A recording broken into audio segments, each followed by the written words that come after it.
सहना भवतु सहनौ भुनक्तु सह वीर्यं करवावहै तेजस्विनावधीतमस्तु मा विद्विषावहै। ओम शांति शांति शांति।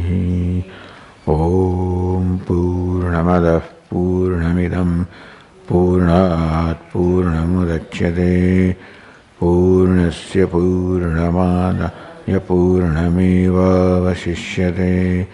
ओम शांति शांति शांति। श्रुतिस्मृतिपुराणानाम् आलयं करुणालयं नमामि भगवत्पादं शङ्करं लोकशङ्करं शङ्करं शङ्कराचार्यं केशवं बादरायणं सूत्रभाष्यकृतौ वन्दे भगवन्तौ पुनः पुनः। ईश्वरो गुरुरात्मेति मूर्तिभेदविभागिने व्योमवद्व्याप्तदेहाय दक्षिणामूर्तये नमः। चैतन्यं सर्वगं सर्वं सर्वभूतगुहाशयम् यत्सर्वविषयातीतं तस्मै सर्वविदे नमः।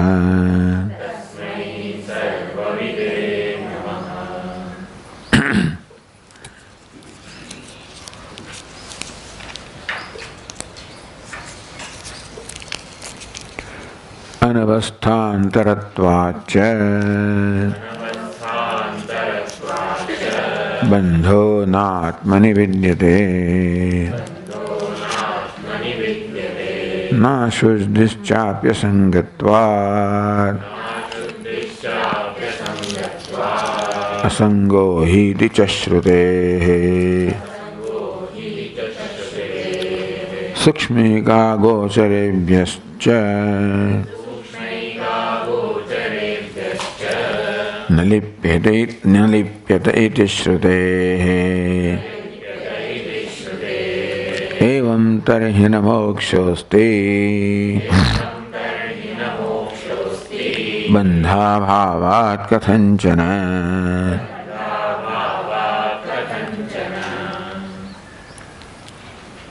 अनवस्थान्तरत्वाच्च नास्ति अवस्थान्तरं यस्य अनवस्थान्तरः। Meaning Atma is one that is free from avasthantara, does not get transformed into another avastha state. Tatha Atmana kutastatvat, because kutastha is changeless and therefore avasthantara, change of state, of the form of one state to the other, like the milk turning to curd. That kind of avasthantara is not there in Atma. Kutastatvat. Therefore, bandho atmani vidyate. Atma is kutastha, changeless, nitya, asanga, ever free, and therefore there cannot be bondage in Atma such as that.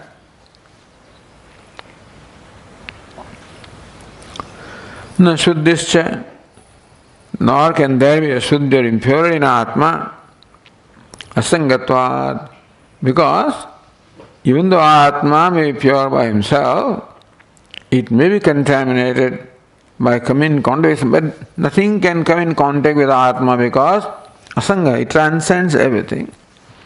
It is everywhere and still remains totally unaffected by, in spite of supporting everything, sustaining everything,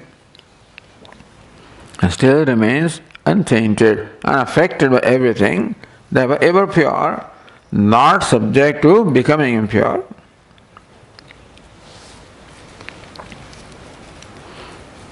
Therefore, bandho natmani vidyate, Atmani bandha na vidyate. In Atma, there cannot be bandha. Looking at the essential nature of Atma, which is changeless, kutastha, and ever pure. Itascha na atmana paramarthako bandha. For this further reason also, there cannot be, is really the real bondage, paramarthako bandha. The real bondage in Atma cannot be. Sukshmika gocharebhyascha sukshmatvat egatvat agocharatvat sukshmatvam manovaga agamyatvam. Because Atma cannot be reached by the mind and the speech, is very subject. So nothing can reach itself. So that is what is meant by Isha in the Ishavasya Upanishad also, that Devatas could not overtake it, And so, therefore, Devata in the speech, the mind, they cannot reach it, overtake it. It's already there. Meaning that it transcends everything. Egatvam, advitiyatvam. So neither speech or the mind or the objects of speech or mind have any reach to Atma, therefore they cannot contaminate Atma. Ekatvam, advitiya, there is no second thing again in fact. So even speech, mind, or the objects of speech and mind also do not become dvitiya or dvaita, because the self transcends everything. Therefore, there is nothing of the same essential reality as the self is. Akocharatvam, nirvisheshatvam, etebhi hetubhya, nitya shuddheva atma, atma is ever pure.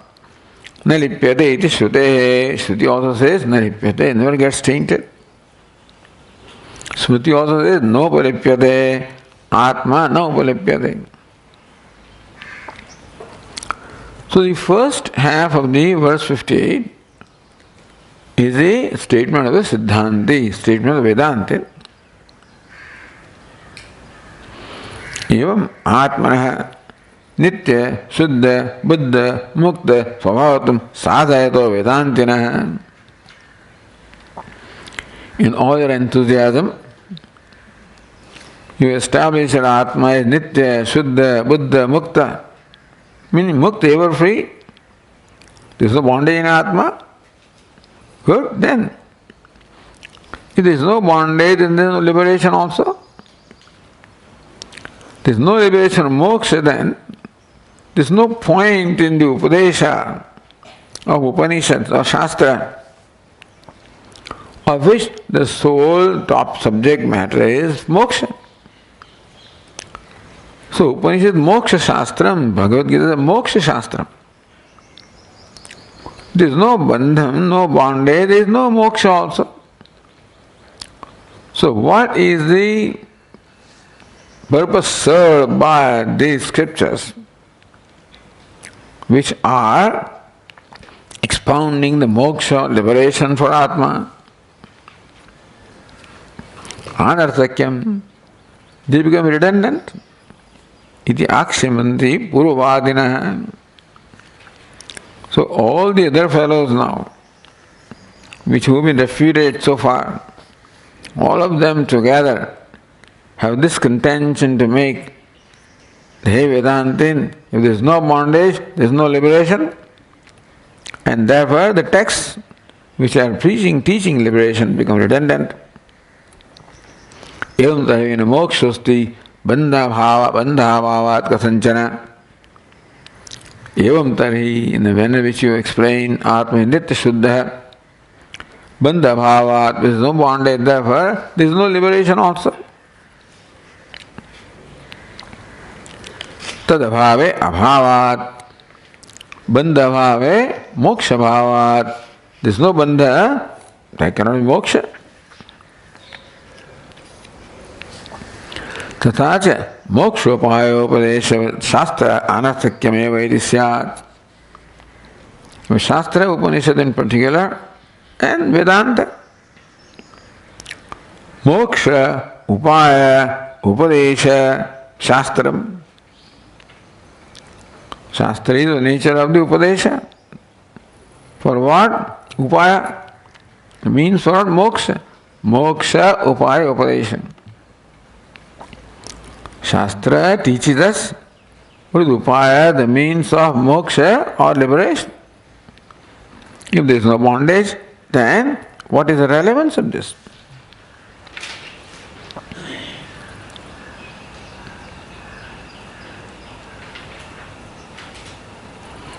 So now this continues in next verse also. The Purvapaksha begins from the second line of verse 58.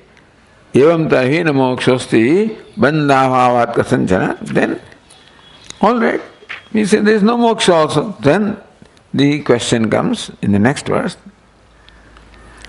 Shastranarthakyameva syad na buddher bhrantirishyate bandho mokshascha tannashah sayokto nachanya sayokto nachanya. What is it? Sayokto nachanya tha.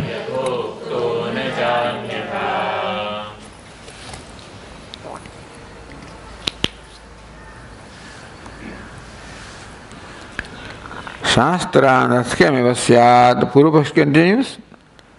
If there is no real bondage, then there is no real liberation, there is no point in saying, giving you the means of liberation, knowledge, etc. No, the answer is given, that's not right. Even though there is no real bondage in Atma, still Shastra has a purpose to serve. So, buddhe, bhranti, ishyate, bandha. Bandha, so after na you can put it comma. Buddhe, bhranti, ishyate, bandha. Bandha, buddhe, bhranti, ishyate. By Vedanta, bondage is accepted as the bhranti, the delusion or misconception of buddhi. Mokshasya tannashah. And therefore, bhrante, nasha, all moksha is the removal of the Brahma. Sayathoktana chanyatha. So the Tika says, Uttaramahanna buddhe ityadina. Buddhe bhrantihi bandha ishyate iti anvaya. Buddhe bhranti ishyate bandha. Buddhe bhrantihi bandha ishyate. By Vedantin, what is bandha, the bondage is buddhe bhrantihi. Bhranti means, Brahma means aviveka. Seeing what is not there and failing to see what is. Seeing what is not there, seeing bondage in Atma which is not there, and failing to see the liberation which is there. This is Brahma. Or misperception, misapprehension, as Bada Swami used to say, about Atma. There is perception all right, but then there is a wrong, false judgment about what you are perceiving. Meaning that we are experiencing Atma. And we are always experiencing Atma ever free. Because that's how Atma is, that's how I am. But my conclusion about myself, my judgment about myself, my opinion about myself is I am bound. So that I am bound is not the reality of Atma, but this is my judgment about what I am experiencing. My interpretation of what I am experiencing.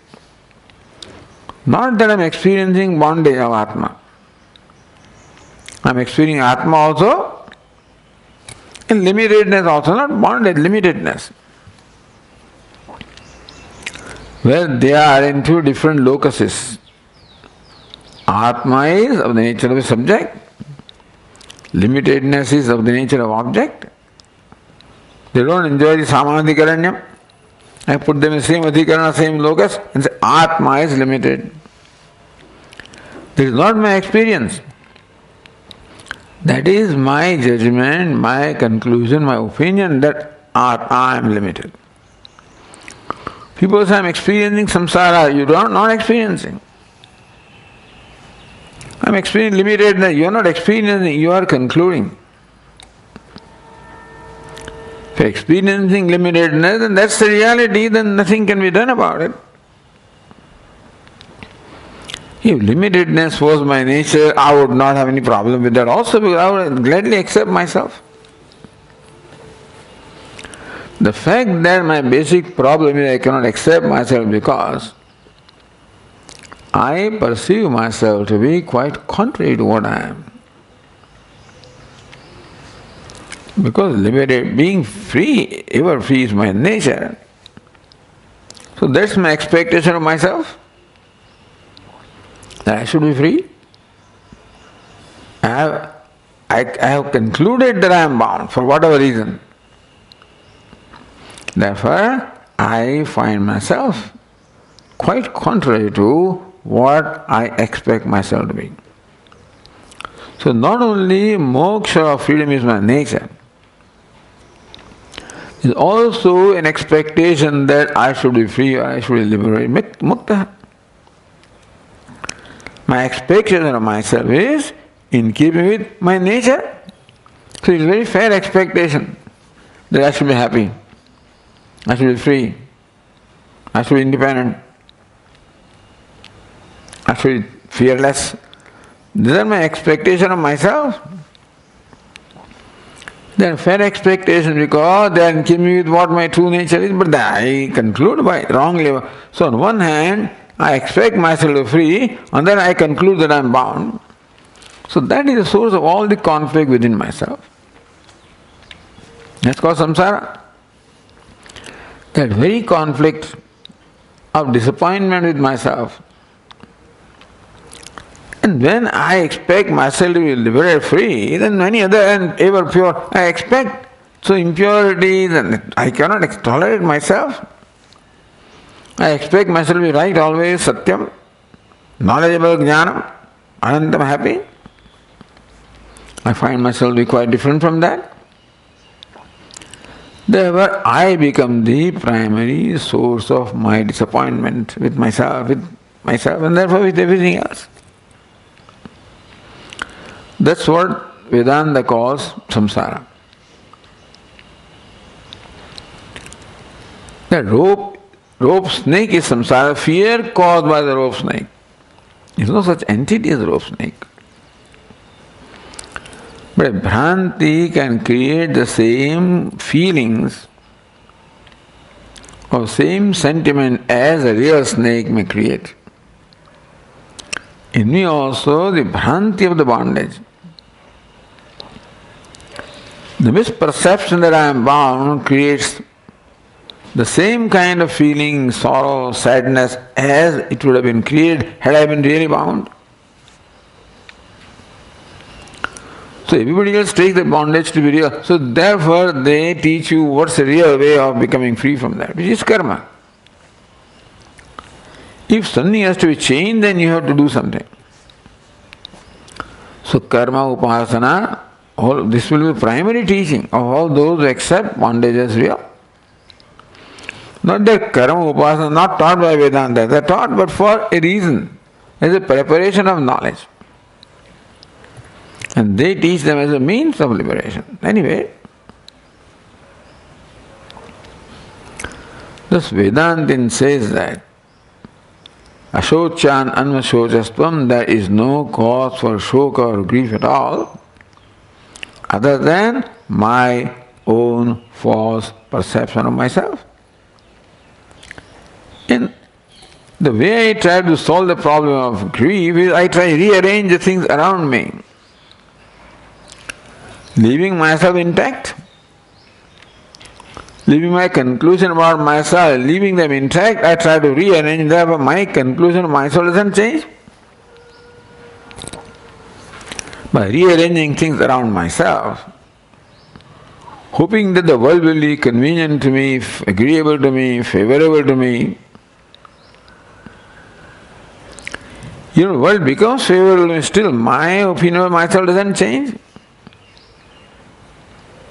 There may be momentary respite, but then that opinion comes back.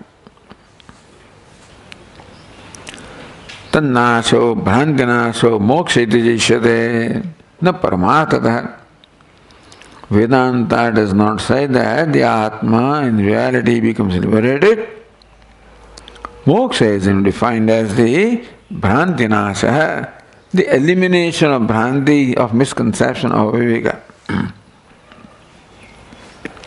Sabandha yatha ukta, sa yatha ukta, the verse says. Sa yatha ukta, we already said this earlier. Ajnanam kalpanamulam samsarasya niyamakam. That's the verse 16, 17 of same chapter. Go back to verse 17. Here, page 250.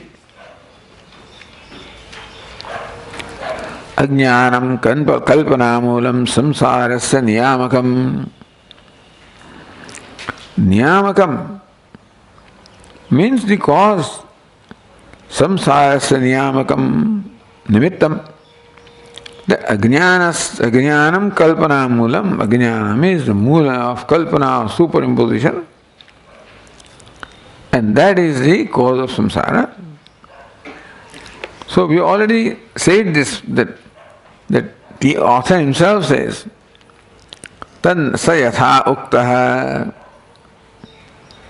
bandha mokshasya. So bhranti bandha mokshasya tannasha. Tannasha bhrantinasha. Sayatha uktaha, reminding us that we have already said it, pura mukta, ajnanam, kalpanamulam, samsarasya, nyamakam, iti tathaiva. Nacha anyatha. The bondage and the liberation are exactly as we explained earlier and no different from that. So Tikakara concludes, Tathacha ajnana kalpita bandha brahma nivrityarthatvat UpadeshSahastrasya. Tathacha. And therefore, UpadeshSahastrasya, the Upadesha Shastra, Vedanta Shastra, or Moksha UpadeshSahastrasya, the Vedanta Shastra, that teaches moksha or moksha upaya. Ajnana kalpita bandha brahman nivrityarthatvat. The purpose of Vedantic teaching is to remove the bandha of the nature of Brahma, born of ignorance. So there is ignorance in life. And there is notion of bondage in life, Vedanta says. Notion can create the same effect in me as though the bondage is real. So as long as notion is not known as notion, I take it as real. And Shastra is meaningful because they teach the means of removal of Brahma or notion, born of ignorance, by imparting knowledge. Now continuing, Ajnana Mula Buddhi Dharma Dhyasa Lakshana Bandha Chidatmani Yuktam. Again, they said, Ajnanam Kalpana Mulam Samsarasya Niyamakam. So, Buddhe Bhranti Bandha Ishyate Mokshasya Tannasha Bhrantinasha. He said, Ajnana Mula Buddhi Dharma Dhyasa Lakshana. Ajnana Mula Buddhi Dharma Dhyasa. Buddhi Dharma Dhyasa.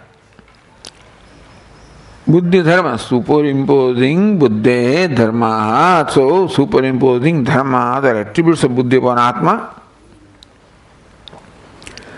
Nature, all limitations belong to buddhi and kartrutva, bhoktrutva all belong to buddhi. That's quite right, it has to be there, then only vyavahara is possible. So buddhi is what it is supposed to be. So it should be. Atma is what it is supposed to be. Except that buddhi dharma adhyasa lakshana. Adhyasa buddhi dharma the kartrutva bhoktrutva buddhi are superimposed upon the Atma. What's the cause of it? Magnyana moolam. Because of not knowing the essential nature of Atma, the anatma is taken to be Atma buddhi. And therefore, the limitations of buddhi are thought to be limitations of Atma. Bandha, this is called bondage, notional. Chidatmani, in Chidatma, in the self there is consciousness, bondage is only of the nature of this notion. Because of ignorance, of the nature of superimposing the nature of buddhi upon Atma, and then super Atma upon buddhi also, because taking buddhi as Atma, and limitation of buddhi is limitation of Atma. So next verse is Bodhatma Jyotisha Deepta Bodhamatmani Manyate Buddhirnanyosti Bodheti Seyam Bhrantir Hidhigata.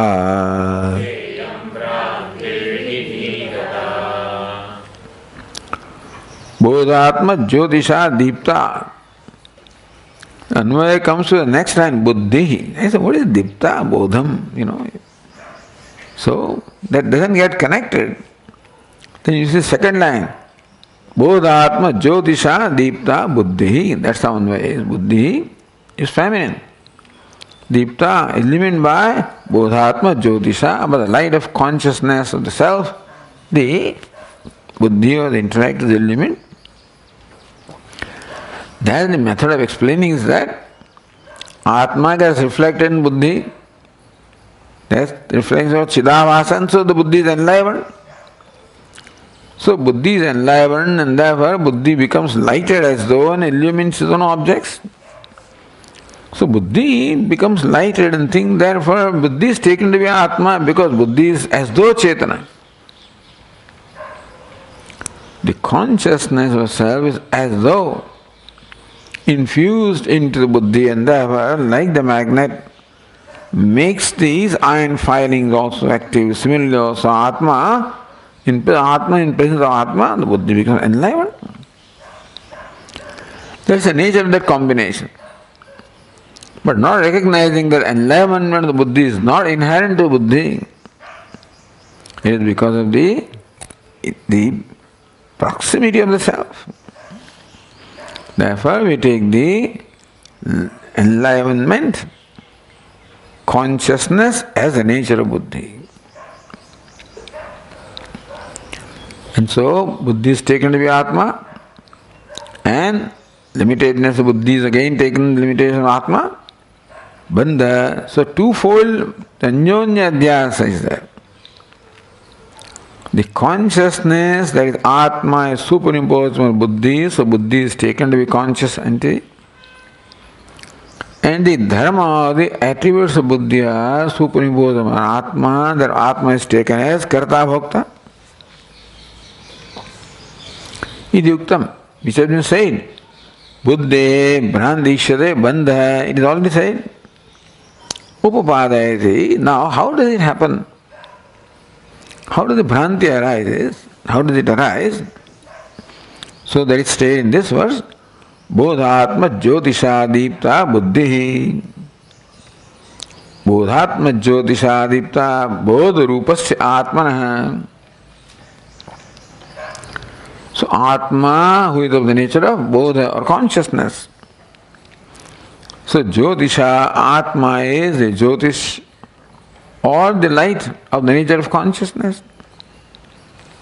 Jyoti, Prakasha. But Atma Jyotisha Deepta Buddhi. Buddhi or the intellect, that is Deepta, illumined or enlivened by Atma Jyoti, by the Jyoti or the light of consciousness.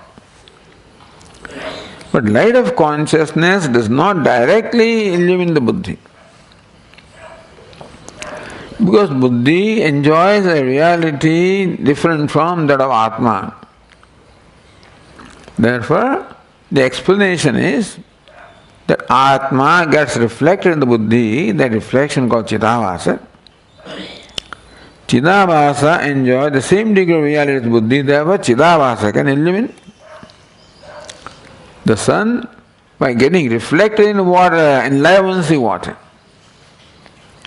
So similarly, Atma as though gets reflected in the Buddhi, called Chidavasa, the reflection, Chidavasa, that enlivens the Buddhi. So Atma Jyoti is Chidavasa.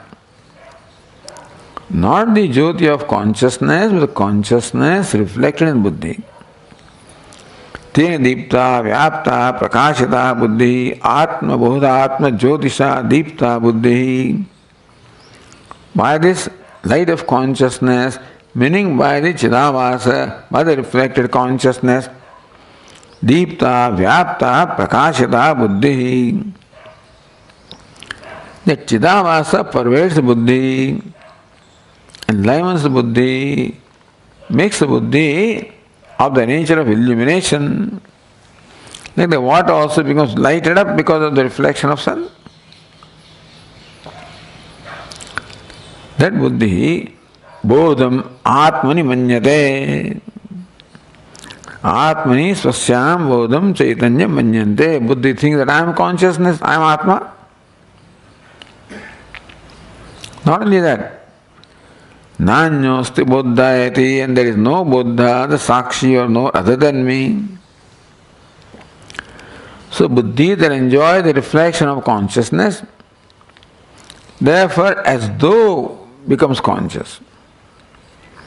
Not that Buddhi becomes conscious, but as though becomes conscious. And since consciousness is Atma, Buddhi, I am the Atma. I am the witness, I am the illuminator, there is nobody other than me, no Atma other than me. Ahameva buddhayati savasa buddhi prakashate. Savasa avasena saita buddhi. Chidavasena.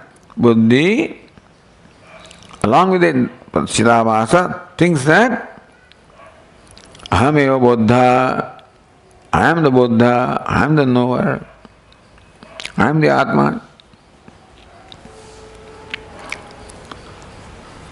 Sa iyam bhranti dhigata. This bhranti, for Buddhi thinks that I am the Atma, is dhigata, is in the Buddhi, not in the Atma. So that is where the bhranti has to be removed. Tadavekat hameva baddha karta ityadi atmani samsara. If Buddhi is Atma, then Buddhi is limited definitely. Limited by the upadhi in which the Buddhi is. So Buddhi is limited, therefore Buddhi thinks I am limited, I am bound, I am karta bhokta. So therefore all those notions are thought to be the notions or the attributes of Atma. Samsara dhigata bhranti eva. Important is not Atmagata bhranti, not Atmagata, dhigata. All this bhranti is all in the Buddhi, and therefore it can be removed from Buddhi, that's all.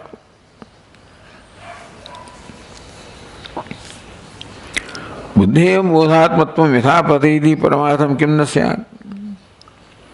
Why do you say that the consciousness that you find in the Buddhi, you say that it is a notion on the part of Buddhi that I am conscious?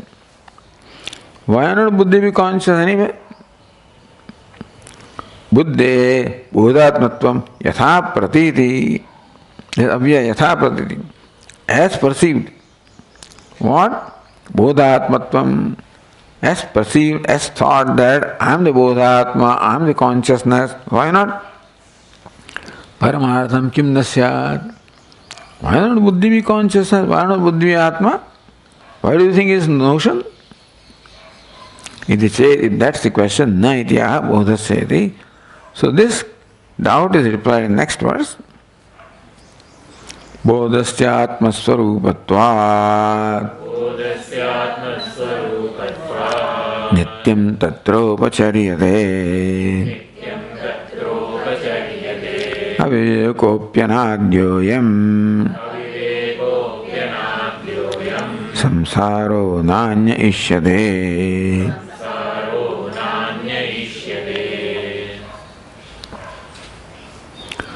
Bodhasya atma swarupatvat. Buddhi is not Bodha Swarupa. Bodha, consciousness, is not Buddhi Swarupam, is not the nature of Buddhi. Atma Swarupatvat, because Bodha, consciousness, is the essential nature of Atma. How do you say that? That it is not the consciousness, is not the nature of Buddhi, but it is the nature of Atma. How do you make that statement? From our experience, says, Buddhe agantukatvena bodha vyavicharat. Bodha vyavicharat. This vyatireka is there, vyavichara is there. That bodha is there, buddhi is not there. It is called swarupa, essential nature, when the heat can never be with fire, without the fire, and vice versa. So when there is always an accompaniment, then only we say this is essential nature. Buddhi does not always accompany Atma. Sushupte Atmana Sadbhavat. In Sushupti, consciousness is very much there. At that time, consciousness eliminates the absence of everything. In waking a dream state, the consciousness eliminates the presence of the gross and subtle worlds. In deep sleep state, it eliminates the absence, so therefore we know, I didn't know anything. To say that I don't see anything also you need to see. Mama, I don't see anything. It's dark. For you to say I don't see anything, you must be seeing. So also for the self to say that I do not know anything in the deep sleep state, the kinchit avedisham, I did not know anything. For that knowing has to be there. Na drushte, na drushtuhu drushte vipriloko vidyate. Drushtuhu drushte. The drushti of the drashta can never suffer a cessation. And so Bodha is there all the time. Buddhi comes and goes. So Buddhe agantukatvena vyavicharat. There is separation between Bodha and the Buddhi. Then waking in deep sleep, Bodha and Buddhi are together, but in the deep sleep, Bodha and waking and dream they are together. In the deep sleep it's not. So Buddhi is not present in deep sleep, and then agantuka comes manifest in the dream and the waking. Bodha, whereas Bodha is in all the three states, therefore, Bodha sacha vinapi buddhi buddhim sushupte sadbhavat. Bodha, see, this is the way they write Sanskrit. Bodha sacha vinapi, not bodhasya vina. Buddhim vinapi. See, this vina, it governs second and third case, not sixth case. Bodhasya, vina cannot go with Bodha, understand? Vina can only go with buddhi, buddhim vinapi, bodhasya, sushupte sadbhava. That's how the prose order is. But since they can take the liberty with Sanskrit because you can always connect the Anvaya, the prose order can be precise because of the vibhaktis. So buddhim vinapi sushupte bodhasya sadbhava. In Sushupti, Bodha, the consciousness is present, very much present, even without the buddhi. Therefore, again, Atma Surupatvat means again connects with Bodha. Bodhasya Atma, so Bodhasya Sushupti Sadbhavat, Bodhasya Atma Swarupatva. Since Bodha is present very much in a deep sleep state also, so Bodha always accompanies Atma. Therefore Bodha is the consciousness, the essential nature of Atma. Then why do we say that I am the buddhi is I am ahankara? Tatra buddhau sa upacharyate. That the conclusion that the buddhi is consciousness, ahankara is consciousness, I, the limited I is consciousness, upacharyate is only in a secondary sense. Adhyasya vyavakhriyate, it is just vyavahara, it is notion arising out of adhyasa. Avivekadityartha. There is never consciousness buddhi. Upacharyate, it's only in a secondary sense, avivekad, because of my failure to recognize. The consciousness is one location, buddhi is in a different location. So not recognizing this vyadhikaranam of the buddhi and atma, this samadhikaranyam, I place them in the same locus. It's called aviveka. Therefore, adhyasya vyavakhriyate. Because of adhyasa, vyavahara is shabda prayoga, that buddhi is atma, buddhi is consciousness. Just because you say it doesn't mean it becomes that way, because logically it doesn't make sense. Therefore, it is only adhyasa. Tari saha vivekaha sadi anadirvayate vikshayam. When did this begin? Swami, when did this begin? Since when have I been saying that I am buddhi, I am ahankara? When did it begin? Aviveka has a beginning, then avidya also will have a beginning. So avivekopi anadhyayam samsara, avivekopi anadihi, therefore anadhyayam samsara. Aviveka also is anadi. And therefore, yadi aviveka eva anadi ajnana kritatvat anadihi, tarhi tasyeva. So, since anadi ajnana kritatvat, on account of being the effect or product of the ignorance which is anadi, beginningless, aviveka eva, aviveka also itself the product of the ignorance which is beginningless, therefore anadi. Aviveka eva anadi. Aviveka anadi. That statement says aviveka is beginningless. Why? Anadi ajnana krutatvat. Because it is a result of the ajnana, which is ignorance. Beginningless. Therefore, aviveka also is beginningless. Tari tasyeva brahmatma jnana nivritti syat. All right. In that case, by viveka jnanam, aviveka gets removed. The aviveka and buddhi, that I am Atma, and that aviveka is the product ignorance that is beginningless, then by saying that you are Brahman, aviveka will go. The samsara nivritti, how will samsara go? By saying that this is rope, the snake will go. But how will fear go? So, snake is not our problem, fear is a problem. That's called samsara. That's how snake becomes a problem. Snake is not the problem, reality given to snake is a problem, understand? Later on, once you know there is rope, and even if it appears as snake because of some optical reasons, there is no fear going to be there. So perception is not the problem as much as the conclusion derived from that perception and interpretation of the perception. So just a question, that Brahma-Atma Jnana, that Atma is Brahma, but that knowledge, the aviveka that I am ahankar, that will go. So by viveka jnanam, aviveka will go. So therefore the Upanishad teaches us viveka jnanam, that you are Brahma, not a jiva. Alright, so aviveka will go. How will samsara go? samsara nanya ishyate. There is no samsara other than aviveka.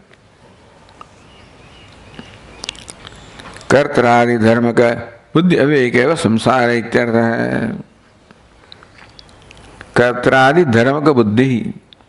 Buddhi that possesses dharma of kartradi, kartru, bhoktru, etc. So that aviveka.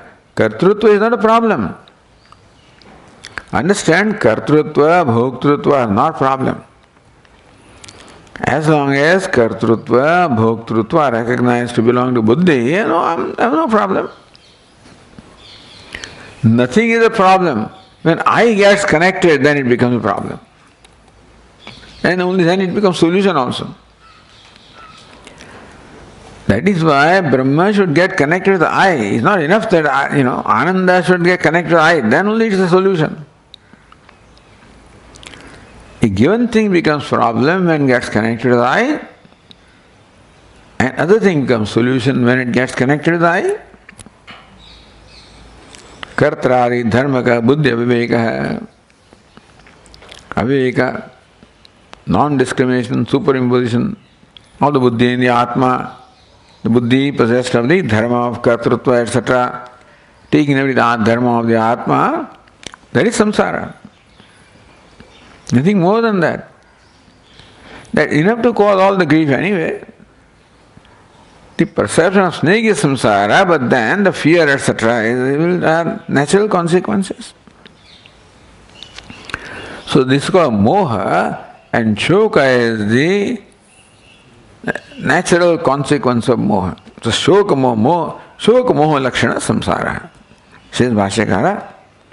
This moha is there, aviveka is there, that I am limited, I am Arjuna, I am karta, bhokta, there will be hurt and guilt, and that's what causes the samsara. That causes the grief. Bandhasya ajnanatmakatve phalitamaha. If bondage is purely a product of ignorance, ajnanatmakatva means what? Of the nature of ajnana. Bondage is purely of the nature of ignorance. Phalitamaha, this is what is established now. There is no real bondage, only ignorance. And aviveka is a bondage. When that is established, then phalitam. So then what does it amount to? The next verse is mokshastannasha eva syad nanyatha anupapattitah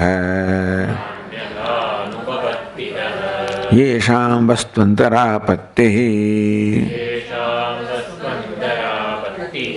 moksho nashastu tairmatah.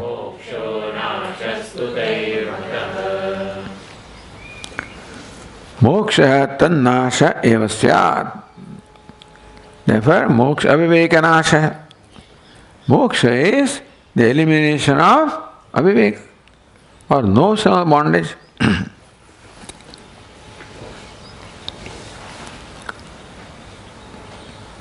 Nanyatha. There is no other thing. Moksha does not mean anything else other than the removal of Bhranti or removal of the notion. Very simple explanation by Vedanta. Very simple and therefore simple to accomplish. So we'll see. Then, Jnana, the Jnana Nivritya, Tat Karya, Bandha Nivritti Eva Mukti. Because Bandhasya Jnanatmakatva, Bandha is nothing but ignorance. Therefore, Jnana, the Jnana Nivritya. When ignorance is dispelled by knowledge, Tat Karya Bandha Nivritti. When the snake goes away or snake is falsified, the fear, etc., born of snake are also falsified. So also the kartrutva, bhoktrutva are falsified, then the hurt and guilt born of them are also falsified. Tat karya bandha nivritti. Ajnana nivritya, when the ignorance is dispelled, the bondage, the false alarms of false fear, etc., brought about by that also gets dispelled. That's called mukti. Na anyatha. Nothing else happens. No happening here. He yasya upadesya va mokshasya anupatti. Moksha does not mean that something is given up. Heyam. Moksha does not mean something is acquired. Upadayam. So no vyavahara takes place, no experience takes place of giving up something, bondage is given up. Or moksha upadaya, the liberation is acquired. That bondage is given up, liberation is acquired. No such thing is there. If something is there, then you have to think about it. Moment there is a feeling that I become liberated, then think about it.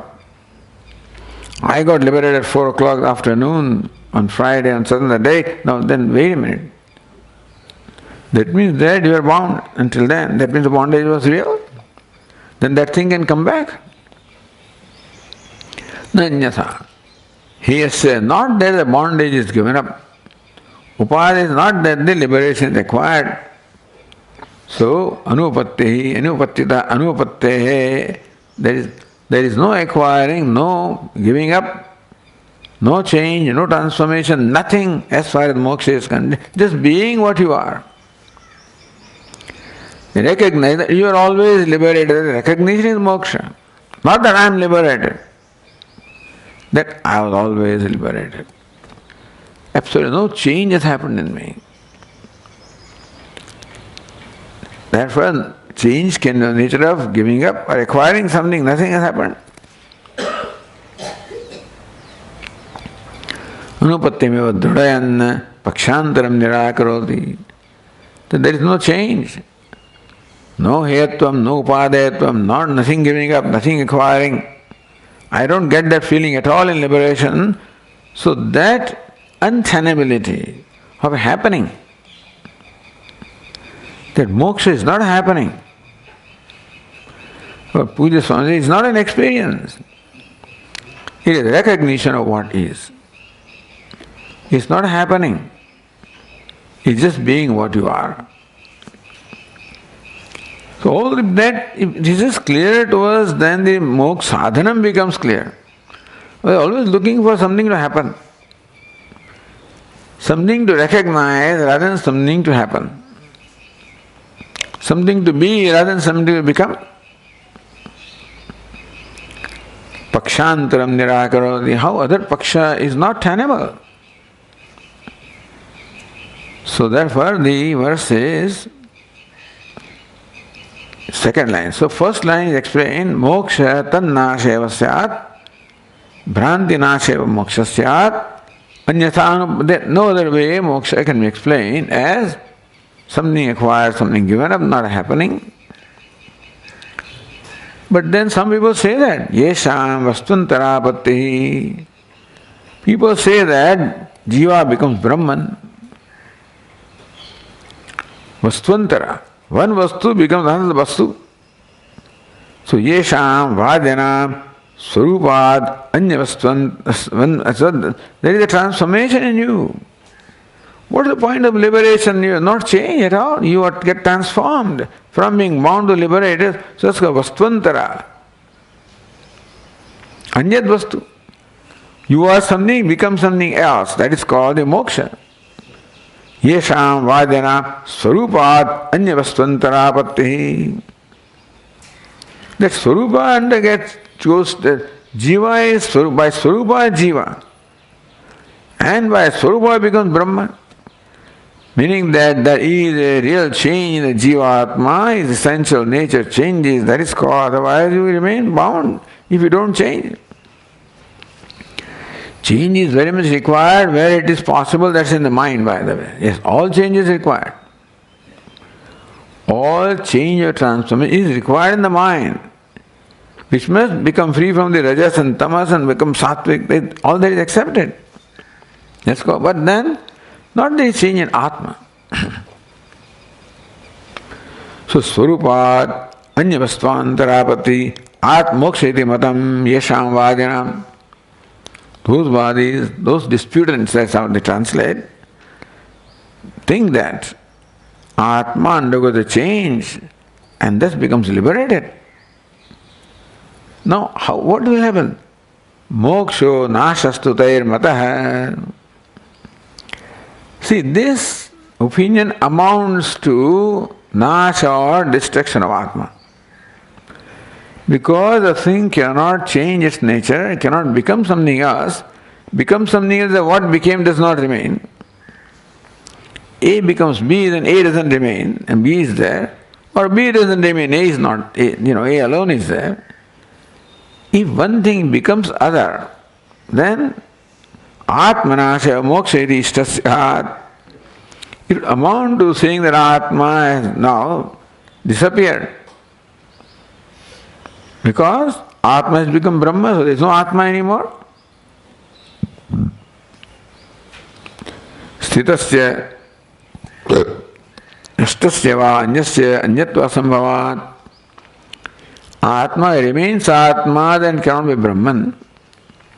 Atma becomes Brahman, then there is no Atma. See, if you look at the very verse 15:1, here page 218 in my book. But if you look at verse 15:1, Nanyat anyat bhaved, it started that way. Anyat anyat na bhaved. One thing cannot become something else. Tatha tadeva. Brahma anya jiva rupam vastu nashtam sat. If jiva becomes destroyed, then Brahman is there, there is no jiva to enjoy the benefit. Jiva remains jiva, there is no Brahman, there is no becoming. Brahma yasan Brahma peti. One is Brahman alone becomes Brahman. That's what Upanishad says. So coming back here, that word, so thus if they think that a transformation takes place, if milk becomes curd, then there is no milk now. Then it's curd. Doesn't become, either it is milk is gone, then milk has no benefit of enjoying the state of curd then, because no more there. The Atmanasha eva moksha. I'm on to saying that Atma is no more there, that is called liberation. Sthitasya nashtasya va anyasya anyatva sambhavat. Sthitasya. If A remains A, then also there is no becoming B. Nashta, if A doesn't remain A and B alone is there, then also the A has not become B. Asambhavat. Therefore, A cannot become B. A can recognize that I am A, thinking that I was B. Recognize that I am A. That can happen. It should happen. Vastantarapati sabai prapti vivakshate. No, it's not that he becomes Brahman. He goes to Brahma Loka. Vastantarapati prapti vivakshate. That you attain a loka, like you attain Brahma Loka. That is called moksha. Brahma Loka is then explained as Vaikuntha, etc. But it's basically Brahma Loka, which the Upanishads talk about. Tathapi sanyogaha viprayogantaha. Sanyogaha viprayogantaha. All associations result into disassociation. That's the rule. Why is that a rule? Because there was some reason for the association. Two entities got associated for a reason. If that reason which bound them no more remains, then they will be separated. And the bondage cannot be permanent because it happened. The bondage into independent entities happened for some reason, and which happens also will unhappen. Therefore, sanyoga viprayogantaha. All sanyoga, all associations will result into disassociation.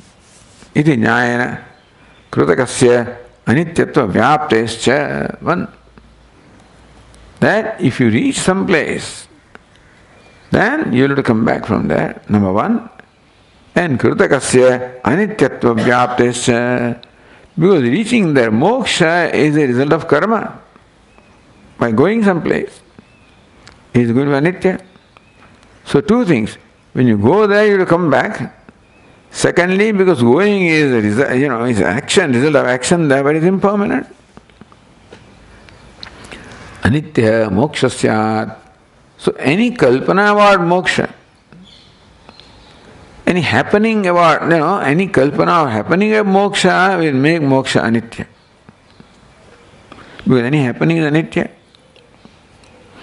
So moksha cannot be happening, cannot be transformation, cannot be a change, cannot be reaching somewhere.